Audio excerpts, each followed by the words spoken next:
Josh Eastern, Michael Ramirez, and Eddie Cotton here with you from Bill Armstrong Stadium at Jerry Yeagley Field as the Indiana Hoosiers are preparing to take on the Rutgers Knights in their second Big Ten home game. They just got their first win of the season in Big Ten play Sunday against Northwestern. What do we see out of that Hoosiers team on Sunday?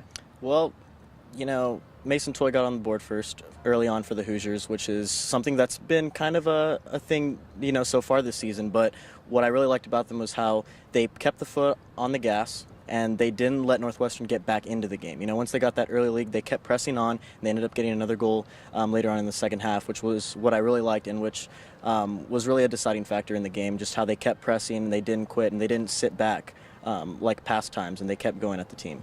And Eddie, going into this Rutgers game, what should we expect out of Rutgers? They're towards the bottom of the Big Ten, kind of like Northwestern, but still present a challenge for this team. Well, they're towards the bottom of the Big Ten, but interestingly enough, part of the reason behind that has just been bad luck. Last season, they didn't win a single game in the Big Ten, but stylistically, they play a style that a competitive team likes to play. They had some bad injuries last year. Those guys are coming back. You have Eric Saw, who comes back this year. He'll play right at the center of the midfield, and he's incredibly talented and can cause a challenge on free kicks, set pieces. So Indiana's going to have to be really disciplined defensively, like they usually are, though. And Coach Yeagley said Eric Saw was one of the best midfielders in the Big Ten. So what should we expect now from this Indiana team going up against maybe a lower-tier Rutgers team?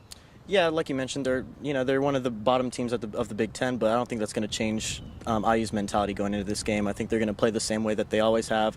Whether they're a ranked team or not, IU's going to play the same way that they always have. They're going to press on. They're going to try to get an early goal early on like they did against Northwestern, and they're going to try to hold them out. And like Eddie mentioned, that defense is rock solid back there, so I don't think they should have a problem with Rutgers too much this weekend. And Eddie, who's a player that you're watching for, maybe on either side in this game on Friday?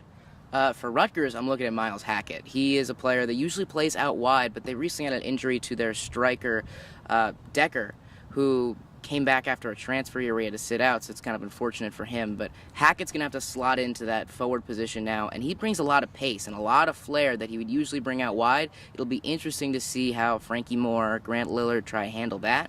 And then if you're looking at Indiana, you're looking at Mason Toy, and you're looking at how he can kind of bring that skill to try and break a Rutgers defense that has been strong against good opponents. They played Wake Forest. They played UNC. They outshot Michigan State.